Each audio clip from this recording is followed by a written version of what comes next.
Assalamualaikum semuanya. Apa kabar kalian? Semoga dalam keadaan sehat dan dilancarkan rezekinya oleh Allah. Amin ya robbal alamin. Dikisahkan suatu hari Raja Harun al-Rasyid mendapat kabar bahwa raja tetangganya, Raja Salman dari kerajaan sebelah, memiliki kebiasaan buruk. Ia terlalu mata keranjang.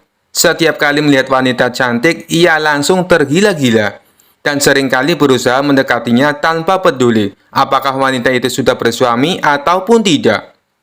Raja Harun al-Rasyid sangat prihatin dengan kelakuan Raja Salman ini.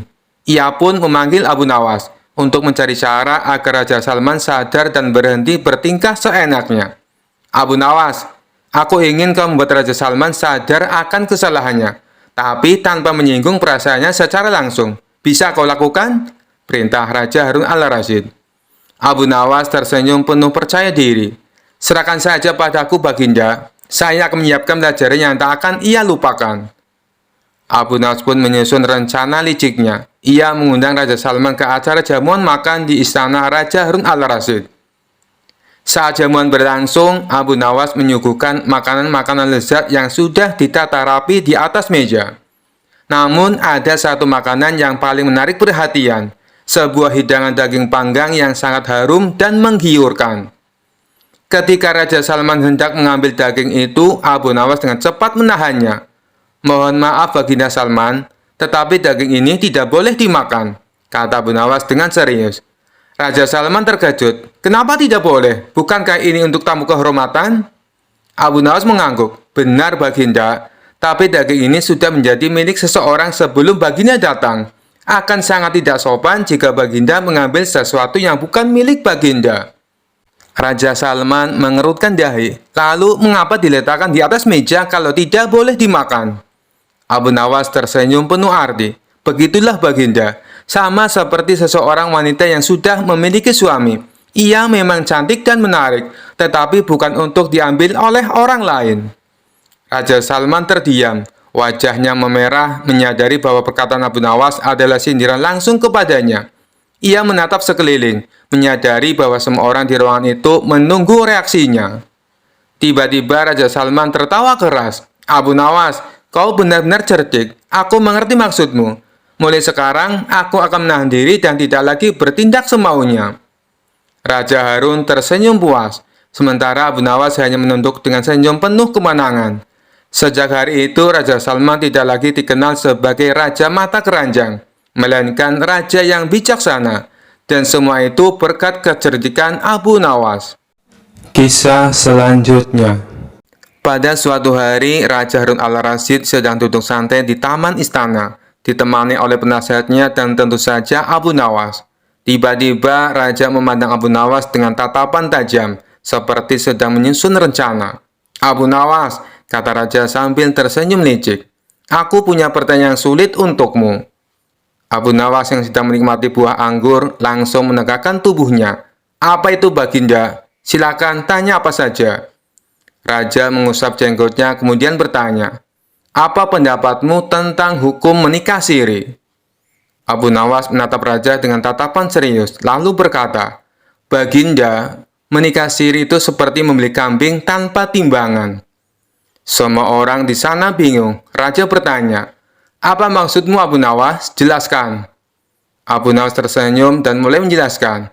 Baginda, ketika seseorang membeli kambing tanpa timbangan, ada 3 kemungkinan. Pertama, kambingnya sehat dan gemuk, jadi pembelinya untung. Kedua, kambingnya kurus atau sakit, jadi pembelinya yang rugi. Ketiga, kambingnya ternyata bukan kambing, melainkan keledai yang menyamar. Tawa meledak di taman istana. Raja mencoba menahan tawanya. Jadi menurutmu menikah siri seperti berjudi? Begitu Baginda. Karena dilakukan tanpa saksi dan tanpa kejelasan, resikonya besar. Bisa untung, bisa rugi, atau malah malu besar. Raja yang belum puas bertanya lagi, tapi bukankah menikah siri itu tetap sah jika syarat dan rukunnya terpenuhi? Abu Nawas mengangguk, betul Baginda, namun ada satu syarat yang sering terlupakan. Apa itu? Syarat agar tidak merepotkan orang lain di kemudian hari, Baginda. Jika ada masalah, siapa yang jadi saksi? Kalau istri minta nafkah, siapa yang akan menuntut keadilan? Jadi menikah siri itu sah di mata agama, tetapi bisa jadi masalah di mata masyarakat. Raja mengangguk, akhirnya mengerti. Kau benar, Abu Nawas. Kau selalu punya cara unik untuk menjelaskan sesuatu. Tiba-tiba salah satu penasihat istana yang penasaran bertanya, Abu Nawas, kau sendiri pernah menikah siri? Abu Nawas tersenyum lebar. Tidak pernah. Kalau menikah siri, bagaimana caraku mengundang Baginda dan seluruh istana untuk pesta pernikahan? Nanti Baginda kecewa karena tidak mendapat undangan. Raja dan semua orang tertawa terbahak-bahak mendengar jawaban Abu Nawas. Dan seperti biasa, Abu Nawas berhasil menjawab pertanyaan sulit dengan cerdas dan penuh humor. Kisah selanjutnya. Dikisahkan Abu Nawas mempunyai tetangga yang licik yang bernama Abu Jahal.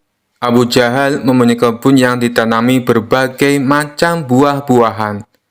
Kebun Abu Jahal ini berdekatan dengan kebun milik Abu Nawas. Kebun milik Abu Nawas hanya dibatasi tumpukan batu. Sedangkan Abu Jahal berkeinginan menambah luas area kebunnya. Abu Jahal berpikir keras agar keinginannya bisa terwujud. Hal ini sampai membuatnya dia susah untuk tidur. Kemudian terlintas niat jahat di benaknya. Aku harus melakukannya sekarang, mumpung waktunya sudah malam, pikir Abu Jahal. Di tengah malam gelap gulita, Abu Jahal langsung pergi menuju kebun miliknya. Ia mencari pembatas tumpukan kayu yang menjadi pemisah antar kebunnya dan kebun milik Abu Nawas. Setelah menemukannya, Abu Jahal mulai mengangkat satu persatu batunya, lalu memindahkan ke area kebun milik Abu Nawas. Dengan begitu, luas kebun milik Abu Jahal menjadi bertambah luas. Setelah selesai, dia kembali pulang ke rumahnya dengan sembunyi-sembunyi. Dia senang dengan apa yang dilakukannya. Selama beberapa hari, Abu Nawas tidak menyadari dengan perbuatan Abu Jahal. Abu Nawas masih santai menanam buah-buahan di area yang telah dicuri Abu Jahal. Seiring berjalannya waktu, buah yang ditanami Abu Nawas kini berbuah. Buahnya besar-besar dan segar. Melihat hal itu, Abu Jahal merasa senang. Ia pun segera memanen tanaman buah tersebut. Berapa lama kemudian datanglah Abu Nawas. Dia sangat terkejut melihat Abu Jahal memanen tanaman buah miliknya. "Apa yang kamu lakukan?" tanya Abu Nawas heran. "Aku sedang memanen buah yang ada di kebunku," jawab Abu Jahal dengan sangat enteng. "Apa kau bilang? Ini masih area kebunku, Abu Jahal," balas Abu Nawas. "Hei Abu Nawas, kamu mengigo ya? Coba kau lihat batu pembatasnya," jawab Abu Jahal. Abu Nawas terdiam. Kenapa tumpukan batunya bisa pindah ya? Atau aku yang kurang teliti, pikirnya. "Tapi kan buah itu aku yang menanamnya, Abu Jahal," ucap Abu Nawas. "Itu sih salahmu sendiri. Kenapa menanam buah di area kebunku? Berarti ini adalah milikku," sahut Abu Jahal. "Kurang ajar, ini pasti ada yang tidak beres," kata Abu Nawas dalam hati. "Hei Abu Jahal, kamu pasti memindahkan tumpukan batu itu kan?" tanya Abu Nawas geram. "Jangan fitnah kamu, aku bisa mengadukannya kepada Tuan Hakim," balas Abu Jahal. "Ayo, kita selesaikan masalah ini di depan Tuan Hakim," timpal Abu Nawas. Mereka pun menghadap Tuan Hakim. Di hadapan Tuan Hakim, Abu Nawas dan Abu Jahal saling mengadukan masalahnya. "Jujur saja aku sangat bingung siapa di antara kalian yang benar. Tapi sepertinya aku lebih mempercayai Abu Jahal," kata Tuan Hakim. "Kenapa Tuan Hakim begitu mudah memutuskan hal ini? Anda kan hakim yang terkenal bijak. Harusnya lebih berhati-hati dalam memutuskan," balas Abu Nawas. "Sudahlah Abu Nawas, terima saja keputusan hakim. Toh area kebunmu masih juga luas," ucap Abu Jahal. "Enak saja kamu bicara. Kamu telah mencuri lahanku. Kamu sengaja memindahkan tumpukan batu yang menjadi pembatas," bentak Abu Nawas. Aku harap kalian berdua diam. Apa yang akan aku putuskan tidak bisa diganggu-gugat. Keputusanku adalah tanah yang kamu tanami buah adalah milik Abu Jahal, kata Tuan Hakim. Mendengar hal itu, Abu Jahal merasa sangat senang. Terima kasih Tuan Hakim, Anda adalah hakim yang paling bijak yang pernah saya kenal, ucapnya. Sementara Abu Nawas hanya bisa pasrah menerima keputusan tersebut. Asik, sekarang aku punya kebun yang lebih luas dari Abu Nawas, ungkap Abu Jahal dalam hati kegirangan. Oh iya Abu Jahal, berapa luas kebunmu? Tanya Tuan Hakim. Luasnya 1,5 hektar Tuan Hakim, jawab Abu Jahal. Kalau kamu Abu Nawas, berapa luas kebunmu? Tanya Tuan Hakim kembali. Sebenarnya luas kebunku 1,5 hektar, tapi karena setengahnya dicuri sama Abu Jahal, luasnya sekarang jadi tinggal 1 hektar, jawab Abu Nawas. Kalian tahu tidak kenapa aku tanya luas kebun kalian? Karena kemarin aku dapat surat langsung dari Baginda Raja. Beliau memerintahkan kepadaku, barang siapa mempunyai kebun yang luasnya lebih dari 1 hektar, maka akan disita negara beserta isi-isinya. Dan bagi siapa saja yang menentang peraturan ini akan dihukum mati. Hal ini Baginda Raja terpaksa lakukan karena kondisi keuangan negara sedang krisis, jelas Tuan Hakim. Raut wajah Abu Jahal yang tadinya ceria mendadak berubah menjadi terkejut. Waduh, celaka. Aku akan kehilangan kebunku, pikir dia ketakutan. Maaf Tuan Hakim, sebenarnya luas kebunku hanya 1 hektar, tutur Abu Jahal. Tadi kamu bilang katanya luas kebunmu 1,5 hektar. Sekarang bilangnya 1 hektar. Kamu jangan main-main Abu Jahal, bentak Tuan Hakim. Aku berani bersumpah Tuan Hakim, kebunku memang luasnya hanya 1 hektar. Tumpukan batu yang jadi pembatas antara kebunku dan kebun milik Abu Nawas telah aku pindah dari tempatnya, ujar Abu Jahal. Oh, begitu. Jadi tanah yang ditanam buah oleh Abu Nawas sebenarnya masih area kebun dia, tanya Tuan Hakim memastikan. Benar Tuan Hakim, jawab Abu Jahal. Bagaimana denganmu Abu Nawas? Apakah benar luas kebunmu 1,5 hektar? Tanya Tuan Hakim kepada Abu Nawas. Benar Tuan Hakim, jawab Abu Nawas pasrah. Nah, kalau begini kan jelas siapa yang sebenarnya berbohong. Pengawal, tangkap Abu Jahal dan masukkan ke penjara karena telah mencuri kebun milik Abu Nawas, perintah Tuan Hakim. Tapi Tuan Hakim, kebunku tidak disitakan? Tanya Abu Jahal khawatir. Tidak ada yang namanya penyitaan, itu hanya trik saja, supaya bisa menyelesaikan perkara kalian berdua dengan adil, balas Tuan Hakim. Mendengar hal itu, Abu Jahal langsung terkulai lemas. Sementara Abu Nawas tersenyum bahagia karena bisa mendapatkan kembali luas kebunnya. Kisah selanjutnya. Dikisahkan Abu Nawas mempunyai tetangga seorang tuan tanah yang kaya raya. Hampir seluruh penduduk desa bekerja di perkebunannya. Namun tuan tanah tersebut mempunyai sifat pelit dan bahil. Tak hanya itu, selain berprofesi sebagai tuan tanah, ia juga menjadi rentenir. Hal inilah yang membuat Abu Nawas resah. Selaku ulama sufi, ia ingin membuat tetangganya itu bertobat atas perbuatannya. Setelah merenung agak lama, akhirnya Abu Nawas menemukan ide yang cemerlang. Pada esok harinya, Abu Nawas menemui kawan-kawannya yang lagi tongkrongan di warung. Tadi malam aku mimpi dapat wangsit yang tidak bisa aku tolak, ucap Abu Nawas membuka percakapan. Salah satu kawan Abu Nawas bertanya, apa isi wangsit dalam mimpimu? Abu Nawas menjawab, aku mendapatkan wangsit apapun yang dititipkan padaku, maka akan beranak. Maksudnya bagaimana wahai Abu Nawas? Tanya mereka bingung. Kalau kalian menitipkan padaku 1 ayam, maka dalam beberapa hari ayamnya akan beranak. Dan ayam kalian akan menjadi bertambah.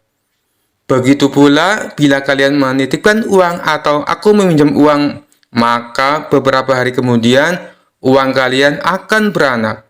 Dan tentunya uang kalian akan bertambah. Jelas Abu Nawas. Sebagian kawannya ada yang percaya, ada juga yang tidak percaya. Jangan-jangan ini cuma akal bulus Abu Nawas untuk meminjam uang. Nanti sore aku akan meminjami 1 ekor kambing kepadamu, ucap salah satu dari mereka. Yang lain menimpali, aku akan meminjami uang 2 dinar. Silakan, silakan, dengan senang hati, balas Abu Nawas. Setelah 5 hari berlalu, ternyata benar, kambing dan uang yang dipinjamkan kepada Abu Nawas menjadi beranak. Yang meminjami 1 ekor kambing, dikembalikan Abu Nawas menjadi 3 ekor kambing. Yang meminjami uang 2 dinar, dikembalikan oleh Abu Nawas menjadi 5 dinar. Berita tentang Abu Nawas tersebut tersebar ke seluruh penduduk desa, dan sampai ke telinga tuan tanah pelit yang menjadi rentenir. Dengan ditemani beberapa pengawalnya, tuan tanah itu mendatangi rumah Abu Nawas. "Wahai saudaraku Abu Nawas, adakah keperluan yang kau inginkan? Katakan saja, nanti aku bisa meminjamimu," ucap tuan tanah merayu. "Maaf tuan, saat ini saya tak lagi membutuhkan apa-apa," balas Abu Nawas.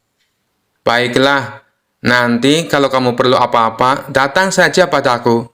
Jangan sungkan-sungkan," timpal si tuan tanah dengan senyum yang ramah. "Baik tuan, kapan-kapan saya akan ke rumah tuan," ucap Abu Nawas. Tuan tanah dan para pengawalnya pun pamit pulang meninggalkan rumah Abu Nawas. Pada suatu sore, Abu Nawas merasakan lapar. Ia tak mempunyai apapun di dalam rumah untuk dimakan.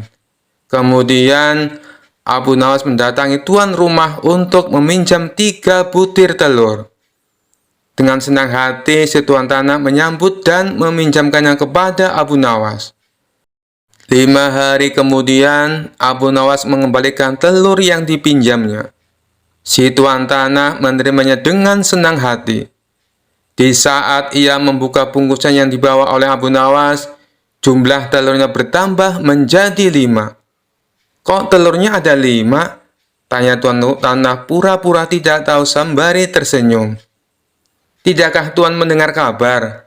Apapun yang saya pinjam pasti beranak," ujar Abu Nawas. Si tuan tanah pun tersenyum bahagia. Ia lalu menawarkan pinjaman-pinjaman lain kepada Abu Nawas. Namun Abu Nawas menolaknya dengan alasan sedang tidak butuh. Hingga pada suatu hari, Abu Nawas kembali mendatangi tuan tanah yang kaya raya itu. "Ada perlu apa wahai saudaraku Abu Nawas?" tanya si tuan tanah. "Saya ingin meminjam uang 1000 dinar, jawab Abu Nawas. Jumlah uang yang terbilang cukup banyak. Dengan uang segitu bisa untuk menggaji seluruh karyawan tuan tanah selama sebulan. Tuan tanah kaya raya itu segera membuka berangkas uangnya dan meminjamkan uang sejumlah 1000 dinar kepada Abu Nawas. "Ini uangnya wahai saudaraku, silakan dibawa pulang," ucap tuan tanah sambil memberikan uangnya kepada Abu Nawas. Abu Nawas pun pulang dengan membawa uang 1000 dinar. Sementara tuan tanah yang belit itu berhayal, "Tidak lama lagi uangku akan bertambah banyak," ucapnya dalam hati kegirangan.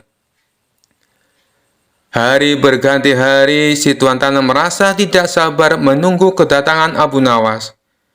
5 hari berlalu, Abu Nawas masih belum juga datang. Tak terasa sudah berjalan 1 bulan, dan Abu Nawas tak kunjung datang ke rumahnya. Karena tidak sabar, si tuan tanah mendatangi Abu Nawas dengan didampingi pengawalnya. "Wahai Abu Nawas, sudah sebulan aku menantimu, tapi kamu malah tidak datang," kata si tuan tanah. "Oh iya tuan, maafkan saya. Sebenarnya saya akan ke rumah tuan, namun saya sangat sibuk. Tapi berhubung tuan sudah ada di rumah saya, sekalian saja ada yang mau saya bicarakan," kata Abu Nawas beralasan. Tidak apa-apa, wahai saudaraku. Silakan, apa yang mau kau bicarakan? Balas si tuan tanah. Begini tuan, Abu Nawas mencoba menjelaskan. Uang yang tuan titipkan padaku 3 hari kemudian mati. Boro-boro bisa beranak, yang ada malah mati tak tersisa. Apa maksudmu, wahai Abu Nawas? Tanya tuan tanah penuh emosi. Kamu mau mempermainkan aku ya? Sambungnya. Tidak tuanku, tapi memang begitulah kenyataannya, balas Abu Nawas. Tak terima dengan hal itu, si tuan tanah lalu melaporkan Abu Nawas ke pengadilan. Ia menuntut Abu Nawas agar dihukum pancung, karena telah menipu dirinya dengan jumlah uang yang sangat besar. Saat keduanya dihadapkan kepada hakim, si tuan tanah berkata, "Wahai hakim yang mulia, Abu Nawas telah menipuku. Katanya uang yang aku titipkan kepadanya bisa beranak. Tapi kenyataannya ia menipuku dan tidak sepeser pun mengembalikan uangnya padaku. Saya minta supaya Abu Nawas dihukum pancung." Setelah mendengar kesaksian dari tuan tanah, sang hakim bertanya kepada Abu Nawas, "Benarkah seperti itu, wahai Abu Nawas?" Abu Nawas pun menjawab, "Wahai hakim yang mulia, saya sama sekali tidak menipu dia." "Lalu, kenapa kamu tidak mengembalikan uangnya?" tanya hakim. Abu Nawas kembali menjawab, "Dari awal sudah saya katakan padanya, Tuan Hakim, apapun yang dititipkan padaku bisa beranak. Dan kebetulan uang yang ia titipkan padaku bukannya beranak, tapi malah mati. Dan aku tak mungkin mengembalikannya karena sudah mati. Bukankah sesuatu yang beranak pasti bisa mati?" kata Abu Nawas menjelaskan. Sang hakim manggut-manggut dan membenarkan ucapan Abu Nawas. Memang segala sesuatu yang beranak cepat atau lambat pasti akan mati. Dengan ini, Abu Nawas dibebaskan dari segala tuduhan dan tidak diwajibkan untuk mengganti rugi. Mendengar keputusan itu, si tuan hakim tanah langsung jatuh pingsan. Ia telah tertipu oleh wataknya sendiri sebagai orang yang gigih dan berprofesi sebagai rentenir. Kisah selanjutnya. Suatu hari, raja kembali merasa bosan dan ingin menghibur dirinya dengan bertanya kepada orang yang paling sering membuatnya bingung. Maka dipanggillah Abu Nawas ke istana. Setelah Abu Nawas tiba di hadapan raja, sang raja tersenyum penuh misteri. "Abu Nawas," kata raja, "kali ini aku ingin menguji pengetahuanmu tentang sesuatu yang sangat misterius. Katakan padaku, siapakah istri iblis?" Abu Nawas terkejut mendengar pertanyaan aneh itu, tapi ia tidak mau menunjukkan kepanikannya. Seperti biasa, ia tersenyum licik dan mulai berpikir cepat. "Hamba akan menjawab pertanyaan Baginda, tapi sebelum itu hamba perlu sedikit waktu untuk menyelidikinya," kata Abu Nawas. Raja yang penasaran dan senang dengan tipu daya Abu Nawas mengangguk setuju. "Baiklah, aku berikan waktu 3 hari, tapi ingat, jika kau tak bisa menjawabnya, kau akan dihukum." Abu Nawas pun pulang dengan otaknya yang cepat berputar.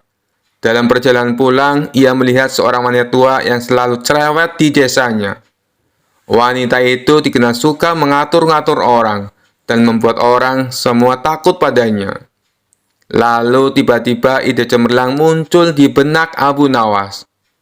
3 hari kemudian, Abu Nawas kembali ke istana. Raja sudah menunggu dengan penuh harap untuk mendengar jawaban aneh tapi menghibur. "Baiklah Abu Nawas, siapa istri iblis?" tanya raja dengan penuh antusias. Abu Nawas dengan tenang menjawab, "Istri iblis, Baginda, adalah wanita tua di desa kami yang cerewet itu." Raja terkejut dan tertawa terbahak-bahak. "Bagaimana kau bisa tahu itu?" Abu Nawas menjawab dengan senyum bijaksana, "Karena Baginda, hanya seorang wanita cerewet yang bisa mengendalikan seorang iblis. Bahkan iblis sendiri pun takut padanya." Raja tertawa terpingkal-pingkal dan akhirnya mengampuni Abu Nawas. Kisah selanjutnya. Dikisahkan Abu Nawas mempunyai seekor burung nuri yang cantik. Tiap pagi dan sore, Abu Nawas rajin memandikan burungnya. Pada suatu ketika, Baginda Raja Harun al-Rasyid bertandang ke rumah Abu Nawas. Kedatangan Paduka Raja yang tiba-tiba itu membuat Abu Nawas kaget. Pasalnya di rumah Abu Nawas tidak tersedia makanan untuk menjamu sang raja. Tidak usah repot-repot Abu Nawas, saya hanya mampir sebentar. Bagaimana kabarmu? Lama sekali kamu tidak ke istana, ucap sang raja. Alhamdulillah, keadaan saya baik-baik saja, Paduka, balas Abu Nawas. Paduka Raja mengamati sekeliling rumah Abu Nawas. Saat matanya tertuju ke pojokan rumah, Paduka Raja melihat seekor burung nuri di dalam sangkar. Kamu sekarang memelihara burung, wahai Abu Nawas? Tanya sang raja. Betul sekali, Paduka yang mulia, jawab Abu Nawas. Sang raja kembali berkata, burung kamu bagus, bulunya juga indah.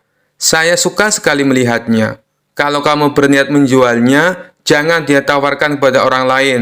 Tawarkan saja kepadaku. Berapapun harganya, pasti aku akan membayarnya. Abu Nawas tidak menjawab, ia hanya menganggukkan kepalanya. Tapi dalam hati Abu Nawas berkata, mana mungkin aku menjual burung yang tidak berharga ini kepada Baginda Raja. Keesokan paginya, Abu Nawas datang ke istana. Dia datang dengan membawa burung nuri yang diinginkan Baginda Raja. Abu Nawas tidak ingin menjualnya. Dia ingin memberikan cuma-cuma kepada Baginda Raja. Tapi di pintu gerbang istana, dua orang pengawal menahannya. Mereka berdua adalah kepercayaan menteri istana yang dengki kepada Abu Nawas. Ada keperluan apa kamu datang kemari? Tanya pengawal. Abu Nawas menjawab, tempo hari Paduka Raja datang ke rumah saya dan menyukai burung saya. Oleh sebab itu, saya ingin memberikan burung ini kepada Paduka Raja. Salah seorang pengawal berkata, tinggalkan saja burung jelek itu di sini. Biar aku yang menyerahkan kepada Paduka Raja. Abu Nawas pun menurut. Dalam situasi seperti ini, ia tidak mungkin melawan. Tapi suatu saat mereka pasti akan mendapatkan balasannya. Kedua pengawal itu lalu menukar burung Abu Nawas dengan burung gereja. Setelah itu diserahkan kepada Paduka Raja. Paduka yang mulia, ini ada titipan burung dari Abu Nawas, ucap pengawal. Kurang ajar Abu Nawas, kata sang raja dengan nada penuh emosi. Sang raja merasa terhina dengan perbuatan Abu Nawas. Burung nuri yang diharapkannya, tapi burung gereja yang dikirimkan. Sang menteri yang dengki dengan Abu Nawas tersenyum puas melihat kinerja anak buahnya. Kali ini engkau pasti akan kena hukuman, wahai Abu Nawas, ujarnya dalam hati. Tanpa menunggu waktu, saat itu juga Baginda Raja mendatangi Abu Nawas. Hei Abu Nawas, kalau kau keberatan menjual burung nuri kepadaku, aku tidak apa-apa. Tapi jangan kau kirim burung gereja ke istana. Itu suatu penghinaan buatku. Kejam Baginda Raja dengan mata memerah menahan amarah. Abu Nawas kaget mendengar perkataan Paduka Raja.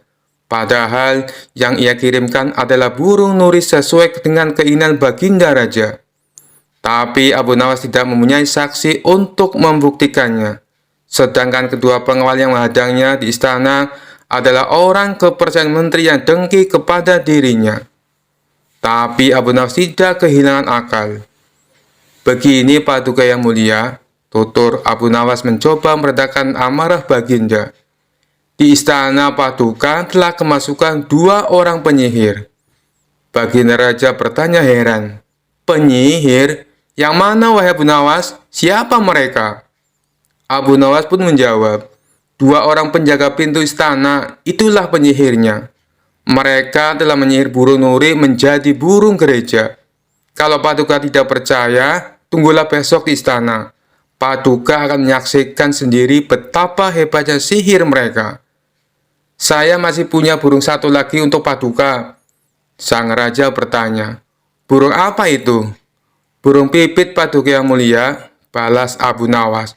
Burung pipit? Kamu sendiri kan tahu, saya tidak suka dengan burung pipit, bentak sang raja. Sabar dulu Paduka yang mulia. Besok pagi saya akan ke istana membawa burung pipit. Nanti bisa disihir menjadi burung nuri oleh kedua pengawal yang menjaga pintu istana. Pagi-pagi sekali Abu Nawas sudah tiba di istana. Dia membawa burung pipit. Di depan gerbang, lagi-lagi Abu Nawas dicegat oleh kedua pengawal. Ada perlu apa lagi kau ke sini? Hardik si pengawal. Sudah kubilang, Paduka Raja sedang tidak menerima tamu. Abu Nawas pun menjawab, maaf, kemarin aku keliru. Aku sebenarnya ingin memberikan burung pipit ini kepada Paduka, tapi aku keliru mengambilnya. Paduka pasti marah-marah mendapat kiriman burung nuri tersebut. Semua orang tahu Baginda Raja sangat benci dengan burung nuri. Baginda pernah tersesat di hutan gara-gara burung nuri sialan itu. Maafkan aku telah membuat Baginda Raja marah. Taruh saja di situ, biar nanti aku yang menyerahkan kepada Paduka, perintah pengawal istana. Terpengaruh bujukan Abu Nawas, kedua kaki tangan sang menteri itu pun menukar burung pipit dengan burung nuri. Setelah itu mereka menyerahkannya kepada Baginda Raja. Keduanya bersukaria karena sebentar lagi Abu Nawas pasti akan mendapatkan hukuman yang berat dari sang raja. Paduka yang mulia, ini ada kiriman burung nuri dari Abu Nawas, ucap salah satu pengawal. Sang raja terperangah kaget.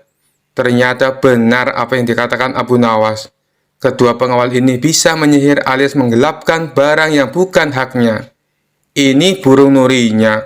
Lalu kemana burung pipitnya? Sindir Baginda Raja, yang langsung membuat wajah kedua pengawal itu pucat pasi. Belum sempat kedua pengawal itu menjawab, sang raja langsung menghukum kedua orang tersebut dan dipecat dari pengawal istana. Kisah selanjutnya. Dikisahkan suatu hari Abu Nawas sedang berjalan di tepi sungai sambil menikmati angin sepoi-sepoi. Tiba-tiba terdengar suara keras dari dalam air, dan muncullah seekor ikan raksasa yang sangat besar, bahkan lebih besar dari perahu nelayan. Ikan itu menatap Abu Nawas dengan mata tajam, seakan ingin memulai percakapan. Hai manusia, kau adalah Abu Nawas yang terkenal cerdik itu bukan? Tanya ikan raksasa dengan suara yang menggelegar. Abu Nawas kaget, tapi ia cepat-cepat menguasai diri. Benar, aku Abu Nawas, tapi aku belum pernah berdebat dengan seekor ikan sebesarmu. Apa kau ingin mengajakku berdebat? Ikan raksasa itu tertawa, menyebabkan riak-riak besar di permukaan air. Tentu saja, aku ingin mengujimu Abu Nawas. Banyak manusia mengira aku hanya ikan biasa, tapi aku lebih pintar dari yang kau kira. Abu Nawas tersenyum. Baiklah, wahai ikan raksasa, apa yang ingin kau debatkan denganku? Ikan itu mendekat dan berkata, pertanyaan sederhana, mana yang lebih berguna, tinggal di dalam air atau di daratan? Abu Nawas tertawa kecil dan menjawab, tentu saja di daratan. Di darat, kami manusia bisa berjalan, bekerja, memasak, dan membangun rumah. Di air, kau hanya berenang bolak-balik. Ikan itu tersenyum mengejek. Kau tak tahu kesulitan hidup di darat, Abu Nawas. Di air, aku tidak perlu susah payah memasak, karena makananku sudah langsung tersedia. Tidak perlu rumah atau tempat tinggal, karena seluruh sungai ini adalah tempatku. Hidup di air itu lebih praktis. Abu Nawas mengangguk berpikir sebentar. Tapi wahai ikan raksasa, di darat kami bisa membuat pakaian, melindungi tubuh kami dari cuaca, dan mengembangkan ilmu pengetahuan. Kau hanya berenang sepanjang waktu, tidak bosan? Ikan raksasa itu mengibaskan ekornya dengan bangga. Bosan?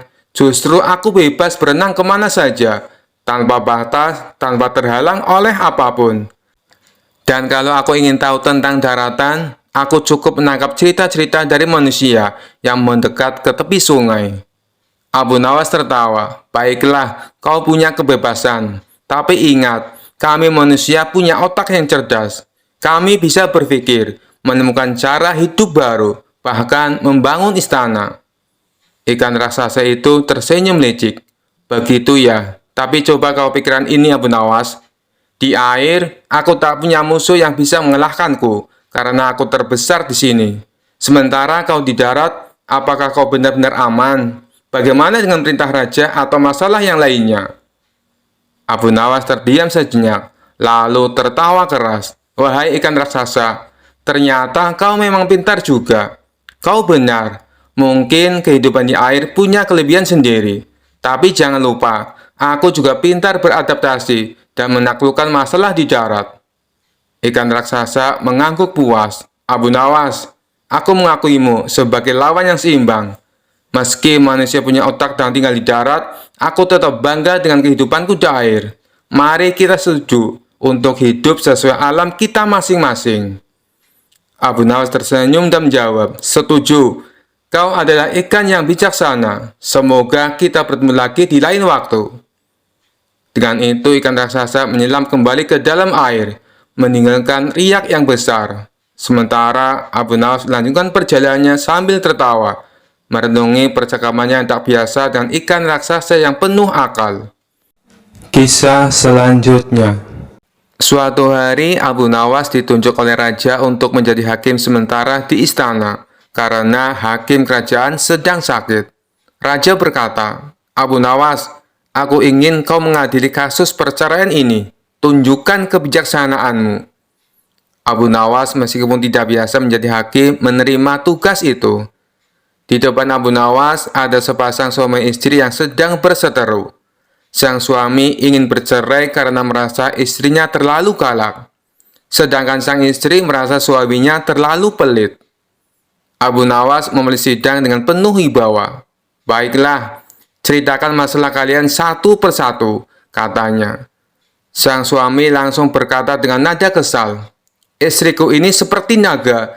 Setiap hari aku dimarahi. Tidak peduli aku bekerja keras seharian. Sang istri tidak mau kalah. Dia ini pelitnya luar biasa. Bahkan untuk makan, aku harus hitung-hitung dulu agar tidak dimarahi. Abu Nawas mendengarkan dengan penuh perhatian, lalu berkata, ini masalah besar. Aku harus berpikir. Sambil berpikir, Abu Nawas meminta waktu sejenak dan beranjak keluar ruangan. Tapi begitu ia kembali, ia mendapati pasangan itu sudah bertengkar hebat. Suaminya berkata, aku sudah tidak tahan, kau tidak pernah puas. Istrinya membalas, kalau kau tidak pelit, aku juga tidak akan marah-marah. Abu Nawas bingung bagaimana cara menyelesaikan pertikaian itu tanpa memperlukan dirinya sendiri. Akhirnya ia memutuskan untuk melakukan sesuatu yang tidak biasa. Abu Nawas berdiri dengan tegas. Baiklah, karena kalian berdua tidak bisa akur, aku akan memberi kalian hukuman.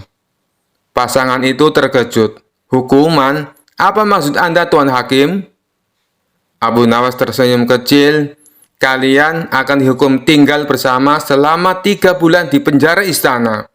Kalian harus makan, tidur, dan melakukan semua kegiatan bersama. Jika setelah 3 bulan kalian masih ingin bercerai, maka aku akan menyetujuinya.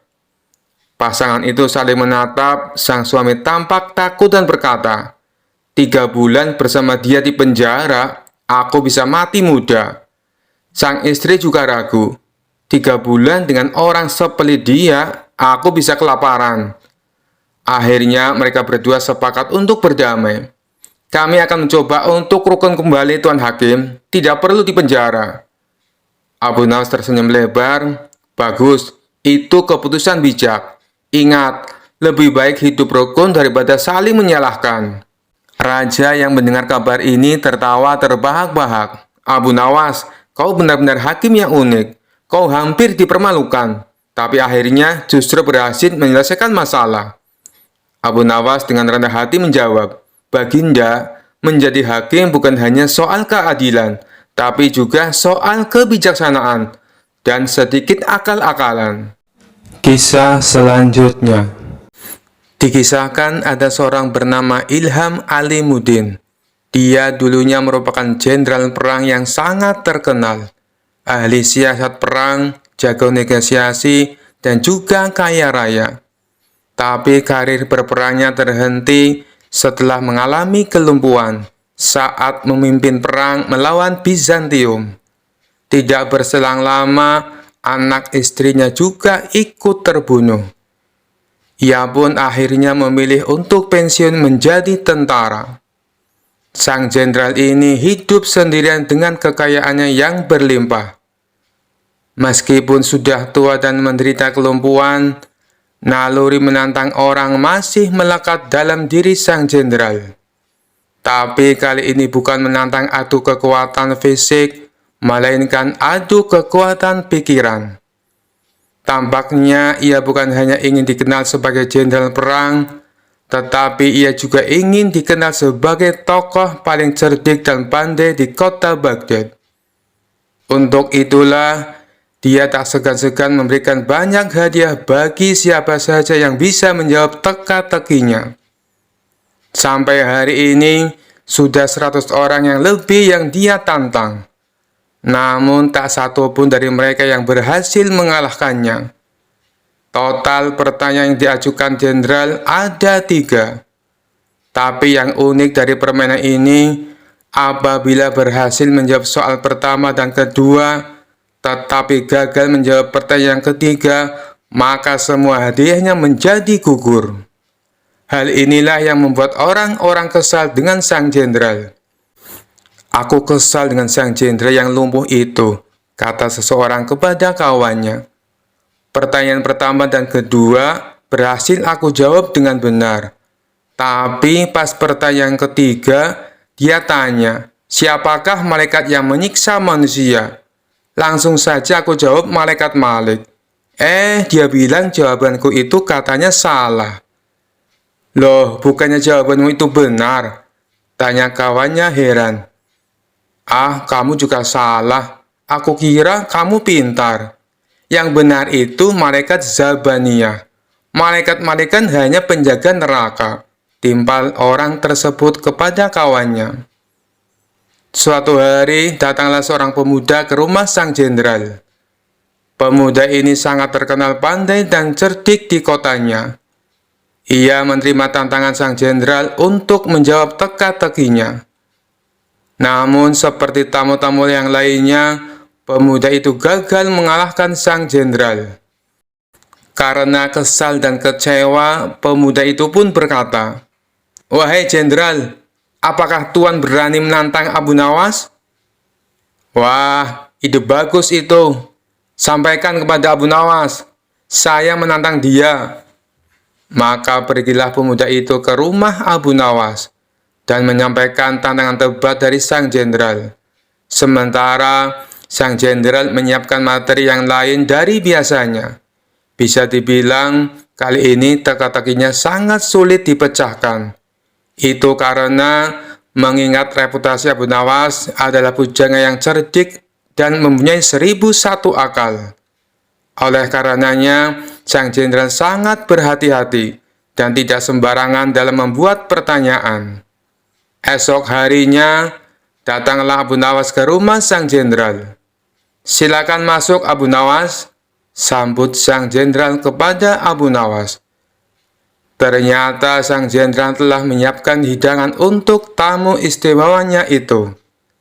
Setelah selesai makan dan minum, sang jenderal tanpa basa-basi mengutarakan niatnya. "Begini Abu Nawas, saya ada 3 pertanyaan untuk kamu. Kalau kamu bisa menjawabnya, dan ini khusus untuk kamu, hadiahnya akan saya tambah 2 kali lipat. Bukan 100.000 dirham, tetapi 200.000 dirham." Abu Nawas langsung terperanjat dengan hadiah yang ditawarkan oleh sang jenderal. "Namun ada syaratnya Abu Nawas. Kalau kamu tidak bisa menjawab semua pertanyaanku, sebagai hukumannya kamu harus berpidato di depan umum. Kalau aku adalah orang yang paling pintar di kota Baghdad," ucap sang jenderal kepada Abu Nawas. Tanpa menunggu lama, Abu Nawas langsung mengiyakan tawaran sang jenderal. "Baiklah Abu Nawas, sekarang kita mulai saja," sahut sang jenderal. Tapi sebelumnya tutup matamu dengan kain ini, dan engkau harus menggendongku karena aku akan mengajakmu ke suatu tempat. Maka dengan mata tertutup kain, Abu Nawas menggendong sang jenderal. Kemudian sang jenderal mengajak Abu Nawas ke tempat peternakan unta miliknya, di mana tempat itu tidak pernah dimasuki oleh orang lain. "Berhenti Abu Nawas," kata sang jenderal. "Pertanyaan pertama, katakan apa yang ada di hadapanmu," tanya sang jenderal. "Ini gila, mana mungkin saya tahu dengan keadaan mata tertutup," pikir Abu Nawas. Tapi dengan cekatan Abu Nawas langsung menjawab, "Di depan saya ada peternakan unta, Tuan Jenderal." Sang jenderal pun kaget. Bagaimana mungkin Abu Nawas bisa tahu? Padahal peternakan untanya tidak pernah dimasuki oleh orang lain. Mereka pun lalu melanjutkan perjalanan.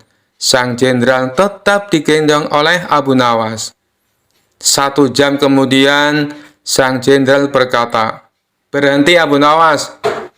Sekarang katakan padaku, apa yang ada di hadapanmu?" Sejenak Abu Nawas berpikir.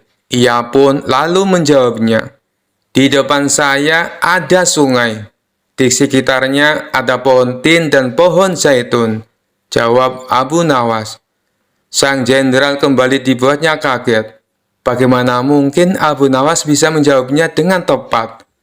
Dia pasti mempunyai ilmu sihir, pikir sang jenderal. "2 pertanyaan sudah kamu jawab dengan benar," ujar sang jenderal. "Mari kita lanjutkan perjalanan untuk pertanyaan terakhir," ajak sang jenderal. Sang jenderal kemudian menuntun Abu Nawas melewati gurun, hingga sampailah mereka berdua ke tempat pelacuran yang terletak di tengah-tengah padang pasir. "Berhenti Abu Nawas. Sekarang katakan padaku, apa yang ada di hadapanmu?" tanya sang jenderal. Abu Nawas tidak langsung menjawab. Ia berkonsentrasi penuh.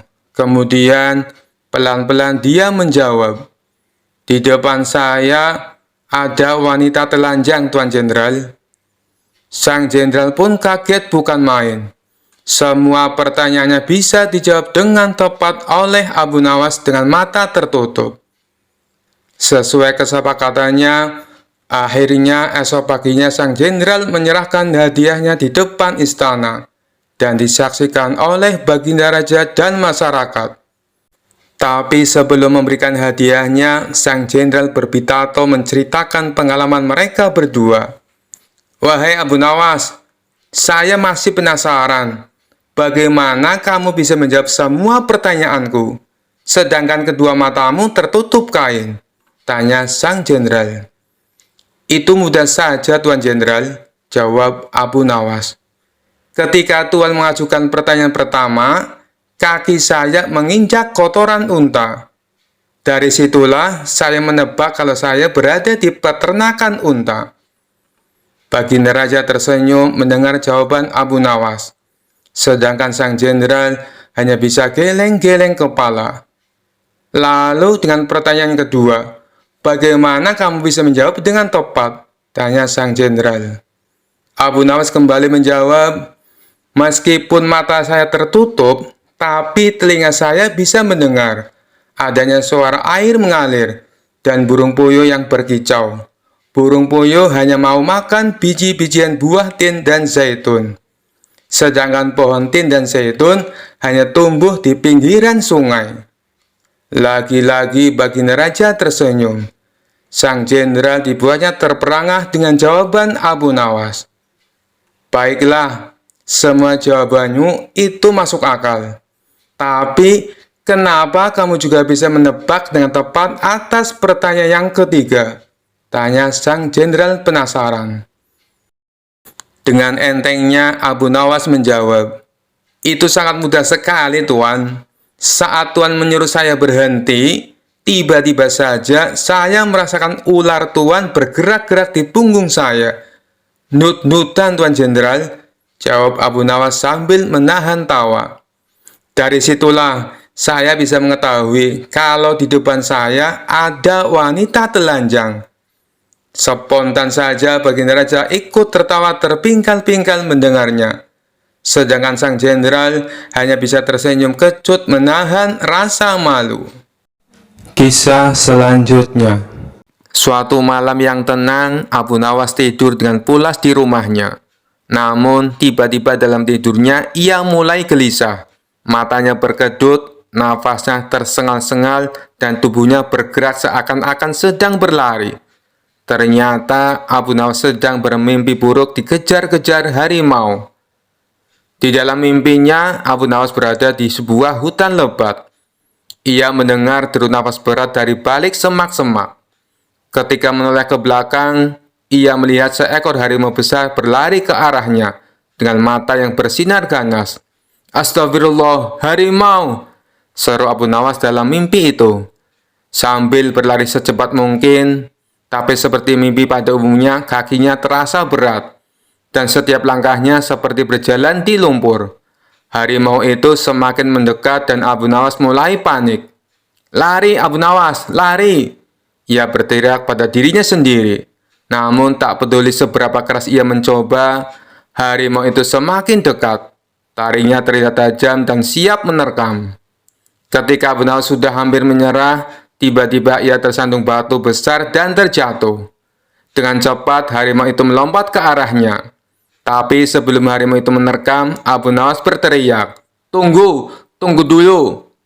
Ajaibnya, harimau itu berhenti di udara, menggantung seperti sedang mempertimbangkan kata-kata Abu Nawas. "Kenapa kau berhenti?" tanya harimau bingung.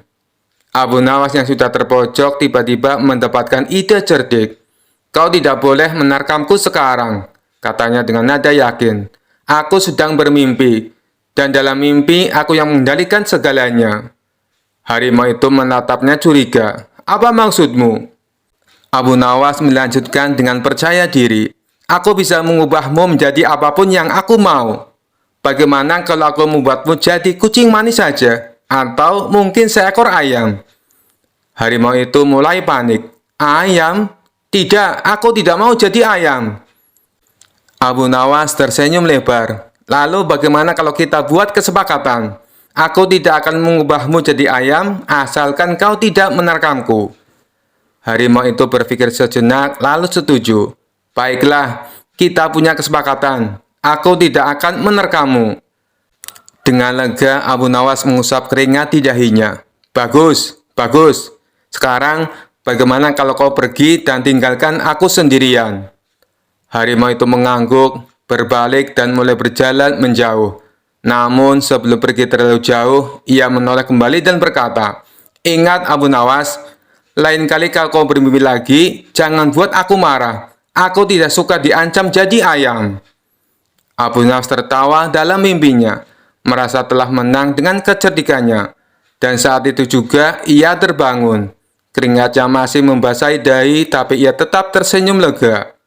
Keesokan harinya, para tetangga bertanya, "Abu Nawas, kenapa semalam kau berteriak-teriak dalam tidurmu? Apa kau bermimpi buruk?" Abu Nawas tertawa dan menjawab, "Tidak, hanya mimpi dikejar harimau. Tapi tenang saja, kami sudah membuat kesepakatan. Harimau itu tidak akan berani lagi menerkamku." Kisah selanjutnya. Pada suatu hari, raja sedang dalam suasana hati yang penuh penasaran. Ia baru saja membaca kitab filsafat yang membahas tentang kesabaran manusia. Namun, ia tidak menemukan jawaban yang memuaskan. Maka, ia memanggil Abu Nawas ke istana untuk menjawab pertanyaan besar itu. "Abu Nawas, aku ingin bertanya padamu," kata raja dengan nada serius. "Tentu, Baginda. Tanya saja apapun itu," jawab Abu Nawas dengan senyum penuh percaya diri. "Di mana batas kesabaran manusia?" tanya raja dengan penuh harap. Abu Nawas menggaruk kepala, berpikir sejenak, kemudian berkata, "Baginda, untuk menjawab pertanyaan itu, saya butuh waktu sehari." Raja mengangguk setuju. "Baiklah, aku beri kau waktu sehari, tapi jangan coba-coba mengelak." Keesokan harinya, Abu Nawas datang ke istana dengan membawa seember air. Raja penasaran, apa maksudnya membawa ember itu? Abu Nawas tersenyum dan berkata, "Baginda, saya akan menunjukkan batas kesabaran hari ini. Silakan duduk di kursi megah itu." Raja menurut. Abu Nawas kemudian menuangkan air dari ember ke kepala raja, membuatnya basah kuyup. "Abu Nawas, apa yang kau lakukan?" teriak raja marah. Abu Nawas tetap tenang. "Baginda sabar dulu. Bukankah Baginda ingin tahu di mana batas kesabaran? Saya sedang mengujinya." Raja berusaha menahan amarahnya. "Baiklah, aku akan sabar." Abu Nawas tersenyum lebar, namun beberapa menit kemudian ia mengambil seember air lagi dan menuangkannya ke kepala raja. "Abu Nawas, kali ini kau sudah keterlaluan," bentak sang raja. Abu Nawas hanya mengangkat bahu. "Baginda, sabar itu tidak ada batasnya, kecuali Baginda sendiri yang memutuskan batas itu." Raja terdiam merenungi kata-kata Abu Nawas. Tapi sebelum ia sempat menjawab, Abu Nawas berkata lagi, "Namun kalau Baginda sudah marah, artinya Baginda sudah menemukan batas kesabaran itu. Jadi saya sudah berhasil menjawab pertanyaan Baginda." Raja akhirnya tertawa terbahak-bahak. "Abu Nawas, kau benar-benar cerdik sekaligus nakal. Tapi aku paham sekarang, batas kesabaran memang tergantung pada diri sendiri." Abu Nawas tersenyum penuh kemenangan. "Betul sekali Baginda, tapi saya harap Baginda tetap sabar, karena air ini tadi adalah air sumur yang dingin sekali." Raja tertawa lagi, meski masih sedikit kesal, dan memaafkan Abu Nawas. Sejak itu, Raja belajar untuk lebih memahami kesabaran, terutama saat berhadapan dengan kecerdikan Abu Nawas. Kisah selanjutnya. Dikisahkan pada suatu hari, seorang pedagang kaya raya dari negeri tetangga datang menemui Abu Nawas. Ia mendengar kabar bahwa Abu Nawas adalah seorang yang sangat cerdas, sekaligus seorang muslim yang taat. Pedagang itu merasa penasaran apakah Abu Nawas benar-benar sekuat itu memegang keyakinannya. Pedagang itu membawa sebuah koper besar yang berisi emas dan uang. Ia berkata kepada Abu Nawas dengan nada yang sangat meyakinkan, "Abu Nawas, aku akan memberikan koper emas ini lengkap dengan seluruh uang di dalamnya, jika engkau mau meninggalkan agamamu dan mengikuti keyakinanku." Abu Nawas menggaruk-garuk kepalanya seolah-olah sedang berpikir keras. Ia lalu memandangi koper besar itu dengan tatapan yang sangat serius. "Koper ini berat sekali. Apa benar isinya emas dan uang?" "Benar sekali," kata pedagang itu. "Semua ini untukmu, asal kau mau berpindah keyakinan."